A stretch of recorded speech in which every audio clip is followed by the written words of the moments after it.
গৌৰৱ দিৱস হিচাপে 15 তাৰিখৰ পৰা 30 তাৰিখলৈ অৰ্থাৎ 30 জুনলৈকে এই 15 দিনীয়া কাৰ্যসূচীৰে কি হয় গোটেই ভাৰতবৰ্ষত এটা এৱাৰনেছ কেম্প কৰা হৈ আছে। এই এৱাৰনেছ বিশেষকৈ জনজাতিসকলৰ কাৰণে চৰকাৰে কি কি সুবিধা দিছে আৰু সেইখিনি সুবিধা আমাৰ জনজাতি ভাই বন্ধুসকলে ল'ব পাৰিছে নে নাই, তো তাৰ কাৰণে কি হয় এৱাৰনেছ আনা।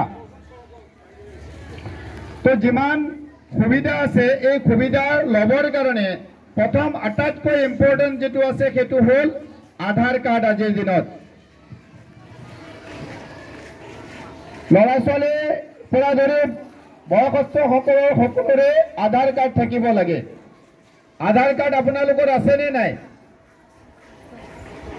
যদি কিবা কাৰণত আধাৰ কাৰ্ড নাথাকে আধাৰ কাৰ্ড চেণ্টাৰ আছে, সেই চেণ্টাৰবিলাকত গৈ আধাৰ কাৰ্ড কৰি ল'ব পাৰিব।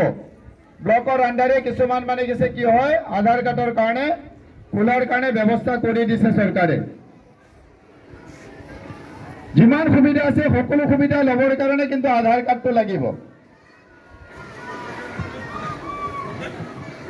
আধাৰ কাৰ্ড নোহোৱাকৈ ছাত্ৰ ছাত্ৰীৰ স্কুলত এডমিশ্যন কৰোৱাটো কঠিন হৈ যাব।